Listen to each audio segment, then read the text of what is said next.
اعوذ باللہ من الشیطان الرجیم بسم اللہ الرحمن الرحیم یوصیکم اللہ فی اولادکم للذکر مثل حظ الانثیین فَإِن كُنَّ نِسَاءً فَوْقَ اثْنَتَيْنِ فَلَهُنَّ ثُلُثَا مَا تَرَكَ وَإِن كَانَتْ وَاحِدَةً فَلَهَا النِّصْفُ۔ اللہ تمہیں تمہاری اولاد کے بارے میں حکم دیتا ہے کہ وراثت میں بیٹے کا حصہ دو بیٹیوں کے حصے کے برابر ہے، پھر اگر صرف لڑکیاں ہوں دو یا دو سے زائد تو ان کے لیے میت کے چھوڑے ہوئے مال کا 2/3 حصہ ہے، اور اگر ایک بیٹی ہو تو اس کے لیے آدھا مال ہے۔ وَلِأَبَوَيْهِ لِكُلِّ وَاحِدٍ مِّنْهُمَا السُّدُسُ مِمَّا تَرَكَ إِن كَانَ لَهُ وَلَدٌ فَإِن لَّمْ يَكُن لَّهُ وَلَدٌ وَوَرِثَهُ أَبَوَاهُ فَلِأُمِّهِ الثُّلُثُ فَإِن كَانَ لَهُ إِخْوَةٌ فَلِأُمِّهِ السُّدُسُ مِن بَعْدِ وَصِيَّةٍ يُوصِي بِهَا أَوْ دَيْنٍ۔ اور میت کے ماں باپ میں سے ہر ایک کے لیے ترکے کا چھٹا حصہ ہے اگر میت کی کوئی اولاد ہو، پھر اگر اس کی کوئی اولاد نہ ہو اور اس کے ماں باپ اس کے وارث ہوں تو اس کی ماں کے لیے 1/3 حصہ ہے، پھر اگر میت کے ایک سے زیادہ بھائی بہن ہوں تو اس کی والدہ کے لیے چھٹا حصہ ہے۔ یہ تقسیم میت کی ہوئی وصیت کو پورا کرنے اور اس کا قرض ادا کرنے کے بعد ہے۔ آباؤکم وابناؤکم لا تدرون ایہم اقرب لکم نفعا فریضة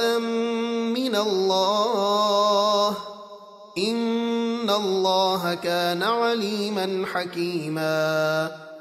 تمہارے باپ اور تمہارے بیٹے تم کیا جانو کہ ان میں سے کون تمہیں زیادہ فائدہ دینے والا ہے، یعنی حصوں کی تقسیم میں عقل کا کوئی دخل نہیں،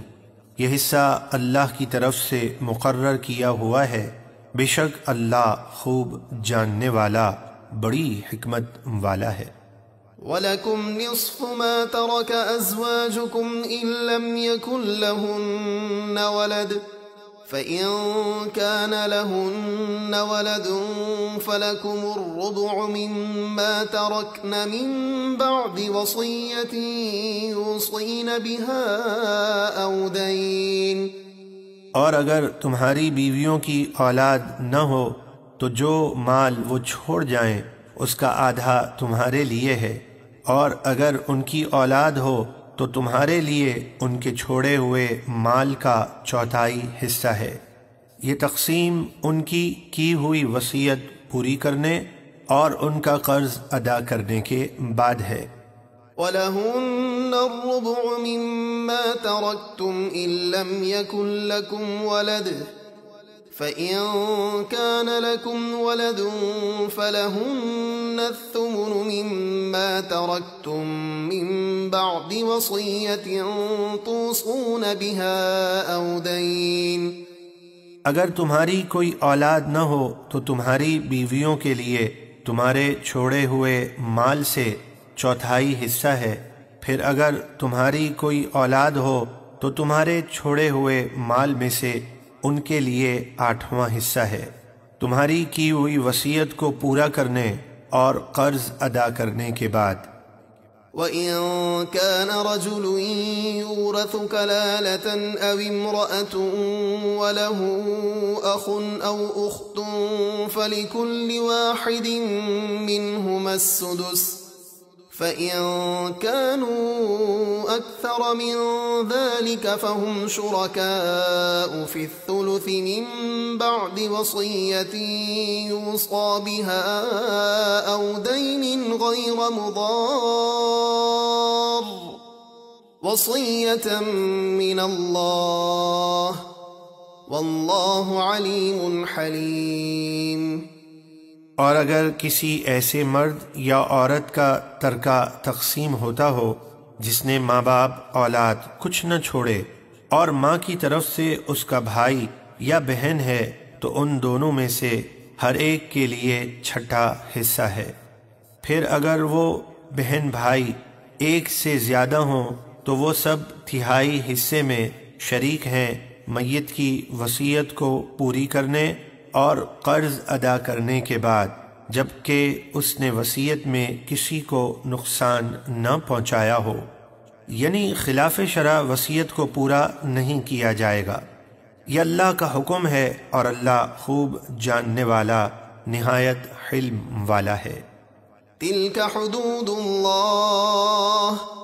ومن يطع الله ورسوله يدخله جنات تجري من تحتها الأنهار خالدين فيها وذلك الفوز العظيم۔ یہ اللہ کی حدیں ہیں، اور جو اللہ اور اس کے رسول کا حکم مانے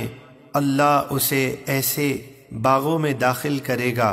جن کے نیچے نہریں جاری ہیں، وہ ان میں ہمیشہ رہیں گے، اور یہی بہت بڑی کامیابی ہے۔ ومن يعص الله ورسوله ويتعد حدوده يدخله نارا خالدا فيها وَلَهُ عَذَابٌ مُّهِينٌ۔ اور جو اللہ اور اس کے رسول کی نافرمانی کرے اور اس کی تمام حدوں سے آگے بڑھ جائے تو اللہ اسے آگ میں داخل کرے گا، وہ اس میں ہمیشہ رہے گا اور اس کے لیے ذلت کا عذاب ہے۔